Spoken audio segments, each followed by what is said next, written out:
Dame Rosie, I abstained on the second reading of this bill, and I voted against the timetable motion, but I felt it wasn't possible to vote against the second reading because a bill of this kind, a technical bill of this kind, is certainly required when we leave the European Union to avoid the legal hiatus should otherwise occur, total uncertainty about what the law actually applying in this country is.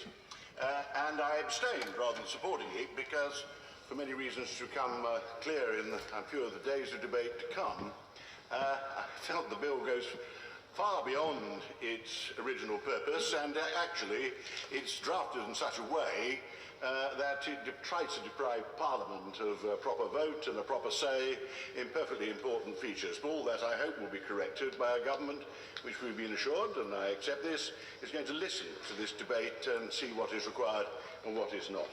So what I'd like to just touch on briefly is the two features of this particular debate, and the first, of course, the repeal of the European Communities Act. There are only two of us left in this House of Commons who were here when the European Communities Act was passed, and I'm glad to say we are both consistent. The Honourable Member for Bolsover and myself continue to vote against each other on all matters European,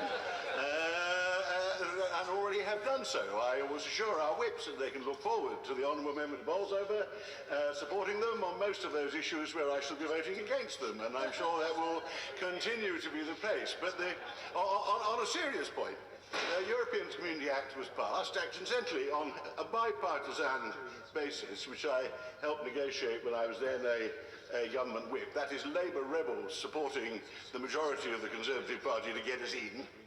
And before everybody deplores it, let me just say that I don't think it's turned out to be a harmful piece of legislation at all. No one's ever previously, apart from the predictable people who are my honourable friends on the backbenches, ever sought to repeal it. The idea, which is very popularly put forward by UKIP and others, that it's led faceless grey Eurocrats to produce vast quantities of awful legislation and red tape, is one of the biggest myths of our time, and I pay tribute to Nigel Farage's campaigning abilities. There's absolutely no doubt he's the most successful politician of my generation, because he has persuaded a high proportion of the population that is exactly how it runs, and they're all looking forward to having bent bananas again once we actually repeal this piece of legislation. I fought an election once where several of my constituents, quite a lot of them, have been persuaded that the Eurocrats were about to abolish double-decker buses. And it took some considerable time to try to refute that rather worrying belief. But the situation is, well, I will say,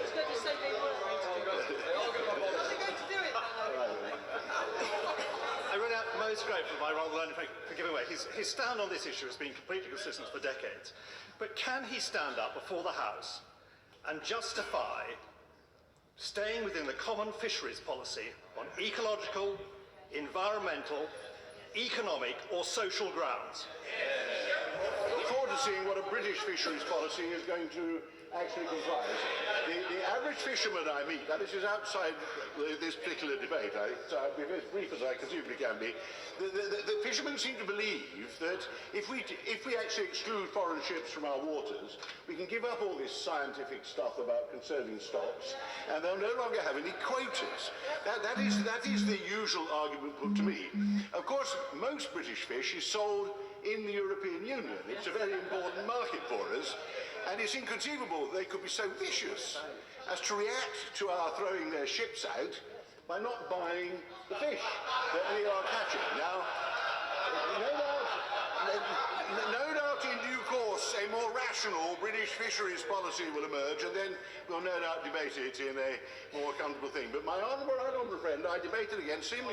He's very sensible Brexiteer. We had more sane debates in village halls than we ever did on television, radio and the newspapers during the referendum campaign.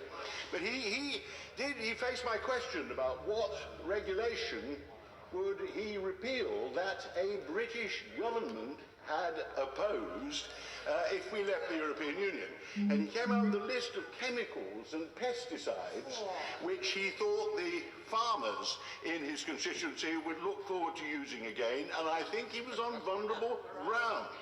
And I think it's highly unlikely that this House of Commons would actually wish to repeal that legislation, and that's because the British like high regulatory standards on product quality, health and safety, consumer protection, the environment, animal welfare. The British governments, during the highly successful 45 years in which we have been one of the leading influential players in the European Union, have been the advocates of more regulation and higher standards, and no British government actually has ever taken up the cause of deregulating in Europe. Now, the Barroso Commission was sensitive to what appeared to be public feeling, was very keen to be a deregulatory commission, and they gave it up. As one of the commissioners explained to me, they could not get any European government, including the British government, to come forward with any deregulatory proposals. But Vice President Tindemans, who is a very, very keen deregulator, the sort of character, he was extremely anxious to get proposals. We tried to get some deregulatory proposals when we were in government in coalition.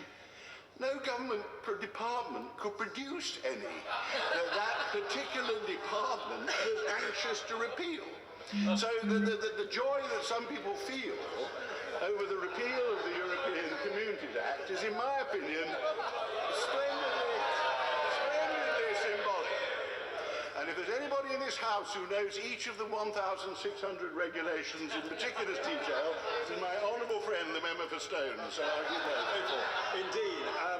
I also know, and I just would like to challenge my right honourable and learned friend, member for Rushcliffe, on his assertion, which seems to suggest that he thinks that the manner in which the Council of Ministers has been operating has been adequately democratic and transparent. Could he please explain to us, from his own experience, which is extensive, how it does work? And would you like, in so doing, to deny the fact that it's done behind closed doors for the most part, and that it is actually done by consensus, so nobody knows who decides what, how and when? Well, under the major government, we introduced a process whereby parts of the European Council meetings would be held in public to answer these sessions, because it's really legislative. So Council of Ministers do hold public sessions, and an attempt was made to reach decisions in public sessions. It probably still goes on. I've lost touch. Well, it doesn't amount to very much. I can reassure my friend. The truth is, no, let me listen to my answer, because I agree. We tried to tackle this criticism. But what happened was that each of the 28 ministers sort of gave little speeches, because we had television there. They gave little speeches entirely designed for their national newspapers and television, and negotiating and discussion did not make very much practical progress. And then what happened when you got these public sessions over was you went into private session and started negotiating and reached agreement. Now, I usually find the best business in the European councils was usually done over lunch, and I have attended more European councils than most people have had hot dinners, and the hot dinners and the lunches at the European councils tended to be where reasonable understandings were raised. There were very few votes, but governments made it clear when they opposed. What happened again after councils were over was everybody gave a press conference. Slightly distressing habit for some of the ministers to give an account of what they'd been saying at the council to their assembled national press, which didn't, in my opinion, resemble very closely to what they had been saying inside the council. And I regret to say some British ministers fell into that trap. British ministers and other nationalities who had fiercely advocated regulating inside the council would hold a press conference describing their valiant efforts to block what had now come in order to answer which confirms some of my honourable friend's criticisms. But the fact is, most British governments made it clear what they opposed, what they didn't, had to come back here if they had a regulation that had been passed with their presence to explain why they had gone along with it. Anyway, that's enough on the European Communities Act. I won't, if I may. Once to my honourable friend. I'm very grateful to my right honourable learned friend for giving way. Would he agree with me that, notwithstanding what has happened in the past, the reality is that the people we've had this referendum and 52% have voted that we're leaving. And so it's now absolutely imperative, as much as we can, that we all come together. We get this right, we get the best deal, and we get the best legislation to deliver that deal. And most importantly, we return sovereignty to this Parliament, and this Parliament should have its proper, meaningful vote and say, deal or no deal. Right on referring back to the serious core of this debate, and the one very important matter which will be disastrous, I think, if we don't get it right, which is this question of how precisely does this bill set out the timing of that departure is going to take place. Well, I will in a second. I'm trying to be brief, I assure you. Because I made my point once in intervention, but I think it's actually an extremely serious point. When the government produced this bill, this technical bill, to stop this legal hiatus, it saw no reason to put any reference to our departure date from the Union in it. That reason? There was no reason to put it in. Article 50, supported, despite my vote against, by a large majority of the House of Commons, sets the date in March the 29th, 2019. And the whole bill proceeded on that basis. And suddenly, in the last few days, partly in response to the amendment of the member for Birkenhead, the government suddenly produced most precise amendments tying down our departure to the 2nd. Now, with great respect to the honourable member for Birkenhead, his amendment could easily have been defeated. The Labour Party would have voted against it. I would have voted against it, what it's worth. The Sirop Nats, the Liberals, unless even the government trying to apply its whips to get it carried, if they'd been foolish enough to do that, would have had a job getting a majority for the honourable member for Birkenhead. So I don't think it was fear, despite his formidable oratory, of the honourable member that caused them to bring it forward.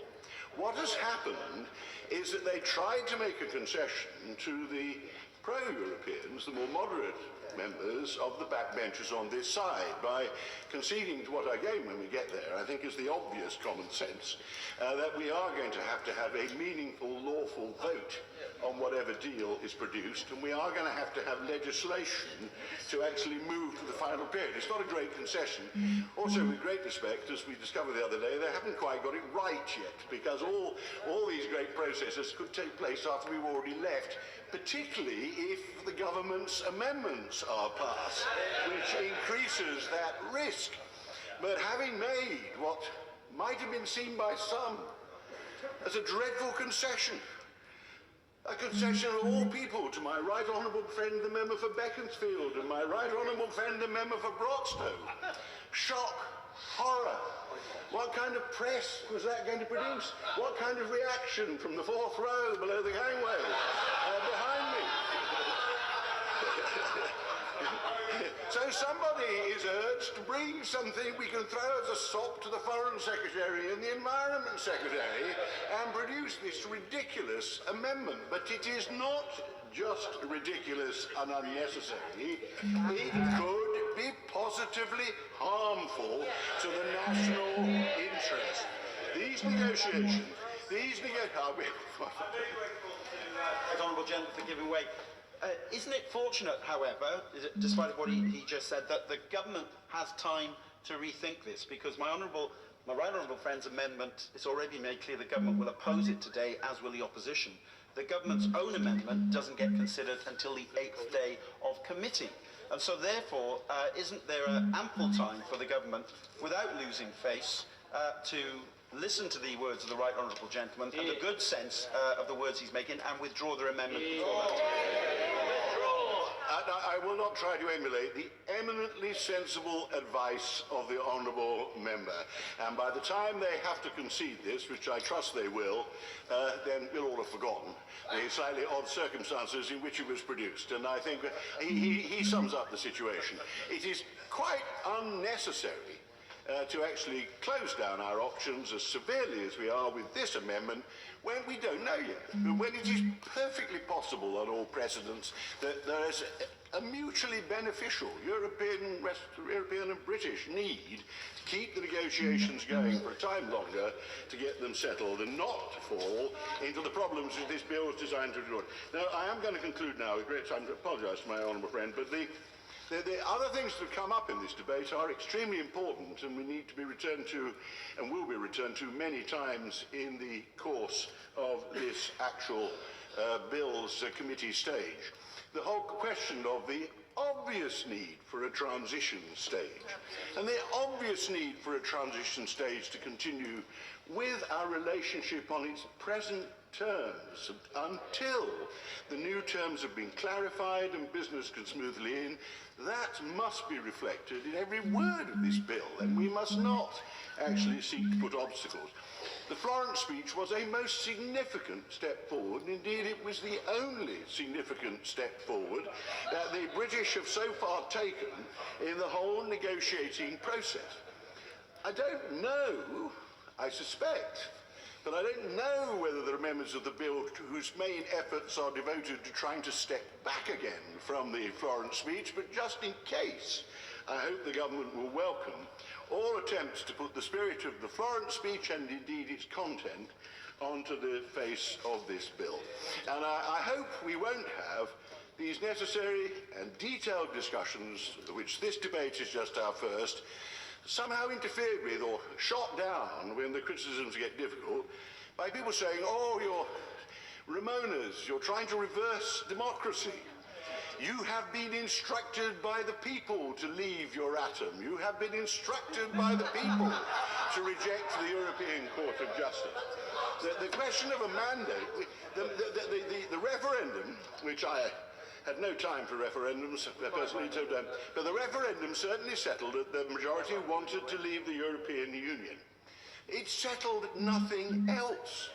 That as nobody expected Leave to win, including the Leave campaigners, who would have taken no notice of the referendum had they lost it, nobody actually paid any attention to what leaving actually meant in these practical, legal, economic policy, business terms, which it is the duty of this House to debate.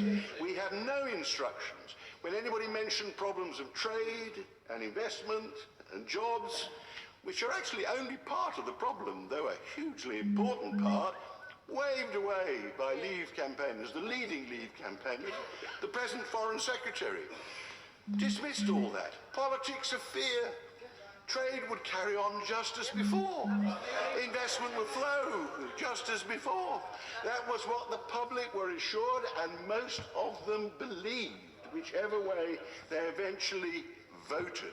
Well, even the Foreign Secretary is going to have to read his brief and study the basis upon which international trade is conducted in the modern globalized economy, and we are going to have to avoid a House of Commons which universally expresses belief in free trade from quite needlessly putting protectionist barriers by way of tariffs, by way of customs procedures, by way of regulatory conditions between ourselves and our biggest and most important market in the world. I look forward to hearing my honourable friend as the debate continues. I've listened to him and greatly enjoyed listening to him and debating with him for rather many years on this subject. He now represents orthodoxy, party loyalty. He now argues there's too much parliamentary debate. We shouldn't have votes on this. It's all been settled by the voice of the people. I'm the rebel. I espouse the policies that the Conservative Party has followed for the 50 years of my membership of it. until we had a referendum 18 months ago, and I have not yet seen the light. But he and I were, like the Honourable Member for Bolsover, we remain consistent. We're probably each of us wrong, but in the course of it, there are some very, very serious issues to be settled in this bill, and I ask the government to reconsider silly amendments thrown out because they got a good article in the Daily Telegraph, which actually might